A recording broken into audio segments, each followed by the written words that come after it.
Let me share something with you that a lot of Christians don't really pay attention to. We talk a lot about Israel and prophecy. We talk about wars, the end times, all that. But most people miss something really important, and that's Iran. Now, I know you don't see the word Iran in your Bible, but you do see Persia. And Persia is just the old name for Iran. That's what the country was called until about the 1930s. So when you see Persia in the Bible, you're looking straight at modern-day Iran. Let me show you. Ezekiel 38 verse 5 says, Persia, Cush, and Put will be with them, all with shields and helmets. This is part of the prophecy about a big war that's coming in the last days, when nations gather against Israel. And right there, Persia, Iran, is listed as one of them. God told us thousands of years ago that this nation would play a part in end-time events. Now let's jump to Daniel 10 verse 13. It says, the prince of the kingdom of Persia resisted me 21 days. That was an angel talking about spiritual warfare going on in the unseen world. And notice, it doesn't just say the kingdom of Persia, but the prince of Persia. That means there was a spiritual power, a dark force connected to that nation. Persia wasn't just a place on the map. There was something spiritual behind it. And guess what?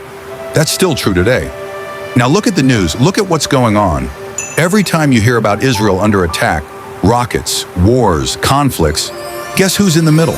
Iran. They fund groups that hate Israel. They push for war. They're trying to build nuclear weapons, and they don't even hide it. They literally say they want Israel wiped off the map. And here's the thing, while all this is happening, most Christians don't connect it back to prophecy. We'll watch the news, shake our heads, maybe pray for peace, but we forget the Bible already told us this. We forget that God literally said Persia, Iran, would rise up in the last days against Israel. So think about it. Right now, Iran is linking arms with Russia. They're making deals with other nations in the Middle East. That's exactly what Ezekiel 38 was talking about. A coalition of nations coming together. It's lining up right in front of us. And don't forget Daniel's picture either. Behind all of this, there's a spiritual side.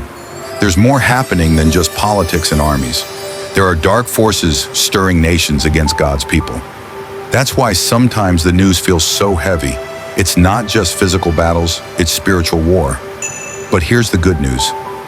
None of this is catching God by surprise. He already wrote it down for us. He wanted his people to know, so we wouldn't be afraid. When we see these things happening, it's a reminder. Jesus is coming soon.